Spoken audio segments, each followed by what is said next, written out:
আপনার এই টাকাগুলো আপনি নেন ভাই। না ভাই, এই টাকা আমার লাগবে না। আমি টাকাগুলো ভুল করে রেখে আসিনি, আমি ইচ্ছা করে এই টাকাগুলো ওইখানে রেখে আসছি। ইচ্ছা করে রাইখে আইছেন মানে? ভাই একটু মনে করে দেখেন তো, এই ঘন্টাখানেক আগে আপনি ফোনে কথা বলতেছিলেন।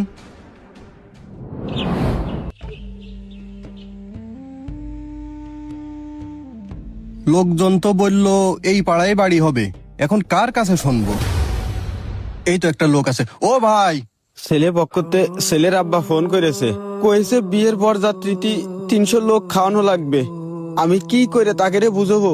আমার তো এত সামর্থ্য নেই। আপনি একটু তাকে বুঝোই কন, যেন তারা আমাদের বিষয়টা একটু দেখে। আপনাদের বিষয় কি আর দেখবো? আপনাদের জন্য আমি কোনো সুপারিশ করতে পারবো না। কি করছেন? এরকম হলি তো আমার বোনের বিয়েটা ভাঙ্গে যাবে। আর এই মুহূর্তে যদি আমাদের বোনের বিয়েটা ভাঙ্গে যায়, ও মেলা কষ্ট পাবে। এই সমাজে কোনো জায়গায় মুখ দেখাতে পারবে না ভাই। আপনি যে এইভাবে হোক আমাকে দিকটা একটু দেখেন ভাই। আজকে যদি এই টাকার জন্য আমাকে বোনটার বিয়ে ভেঙে যায়, তাহলে তো ভাই হিসেবে আমি ব্যর্থ। আপনার এত কথা শোনার সময় আমার নেই, আপনি ফোন রাখুন। আচ্ছা ভাই, ঠিক আছে।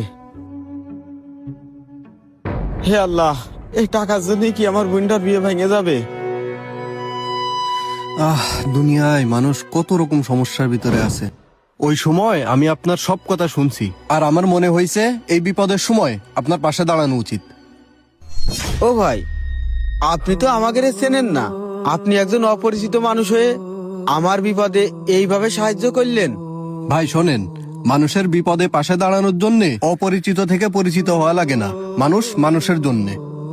সেইটা না, ঠিক আছে বুঝলাম, কিন্তু আপনি টাকাটা এইভাবে রাখে না যায় আমার ভাইয়ের কাছে অথবা আমার কাছে টাকাগুলো তো দিয়ে যাতে পারতেন। না ভাই, টাকাগুলো আমি যদি আপনাকে ডেকে দিতাম, আপনি সারা জীবন নিজের কাছে নিজে ছোট থাকতেন। আপনার কাছে মনে হইতো আমি আপনাকে দয়া দেখাচ্ছি, এই জন্য আমি ওইভাবে টাকাগুলো না দিয়ে আপনাকে না জানাই রেখে আসছি। আজকে টাকার অভাবে যদি আপনার বোনের বিয়েটা ভেঙে যায়, তাহলে ভাই হিসাবে এর থেকে কষ্টের আসলে আর কিছু নেই।